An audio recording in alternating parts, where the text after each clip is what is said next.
Hello everybody, I'd like to welcome you to our 31st video in the pre-algebra playlist, and in this video we're going to go over how to multiply and divide fractions. The concept of multiplying and dividing fractions is sort of easier than the concept of adding and subtracting fractions. I say this because when you multiply or divide two or more fractions with one another, there is no real need to establish a common denominator. Now there is one thing that we need to remember when we go over how to divide fractions, but that's for later on in this video. If I have some fractions such as a over b, and I want to multiply that by c divided by d, I can write this as follows. Now in order to evaluate this problem over here, all I really need to do is multiply the numerators with one another and then multiply the denominators with one another. So this right here is the same thing as saying a times c divided by b times d. Another way of writing this over here is like this over here.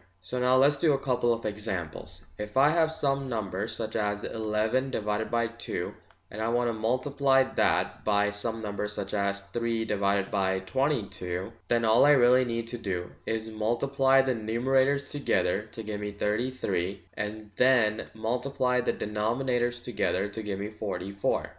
Now I leave it up to you to verify this, but when you simplify this problem over here into its lowest possible terms, you will get 3 divided by 4. So the answer to the problem, 11 over 2 times 3 over 22, is equal to 3 over 4. Now there's another way in which you can solve this problem over here. You can start out by simplifying the problem from the beginning so that you don't have to simplify it into its lowest possible terms in the end. So what do I mean by this? What we could really do is that we could basically cancel out the term on the top and on the bottom, which are common. For example, if I had some number such as 5 times 3 and I divided that number by some number such as 3 times 2, what we could really do is that we can really cancel out the factor of 3 on the bottom and the 3 on the top and give us 1. So what we would be really left with is simply 5 over 2. Similarly over here, what we can do is that we can realize that the numerator would be 11 times 3. The denominator would be the same thing as saying 2 times 22. Now, we can keep the numerator the same because these are two prime numbers on the top. But on the bottom, the number 22 is a composite number. When I do the prime factorization for 22, I get 2 times 11 times 2. So I have an 11 factor on the top and a factor of 11 on the bottom. So these two cancel each other out to give me 3 on the top and 2 times 2, which is 4 on the bottom.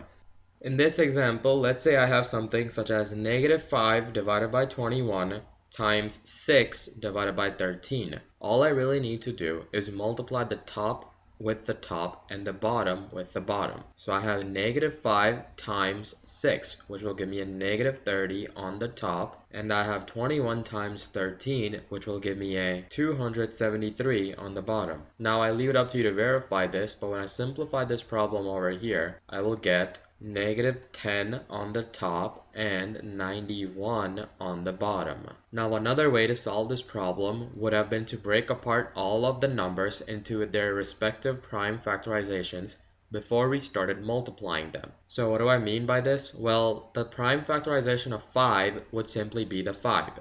So I have a negative 5 on the top. Now on the bottom, 21 is a composite number. 21 could have been broken apart into its prime factorization of 3 times 7. Then the multiplication symbol stays that way. 6 is a composite number, so that could have been broken apart into its prime factorization of 2 times 3. And then, since 13 is a prime number, it stays that way. So now, this problem over here turns into negative 5 times 2 times 3 on the top, and 3 times 7 times 13 on the bottom. Now since multiplying by the number 3 and dividing it by the number 3 is the same thing as saying 1, the factor of 3 on the top and the bottom cancel each other out to give me a negative 10 on the top and 91 on the bottom. So now that you know how to multiply fractions with one another, let's go over how to divide fractions with one another. So if I have some fraction such as a over b, and I want to divide this fraction by the number c divided by d, all I really need to do is perform the multiplication of A over B and D over C. So these two expressions are equivalent to each other. For example, I can rewrite this over here as A divided by B, and since division can be represented by using a fraction bar, I can write A divided by B divided by C divided by D. Now since this right here becomes complicated, there is a property in mathematics that tells me that when I'm dividing by a fraction, that is the same thing as saying multiplying by the reciprocal. So now would be a good time to go over what is meant by the reciprocal. A reciprocal is sometimes referred to as the multiplicative inverse, or basically it is pretty much the flip of the fraction.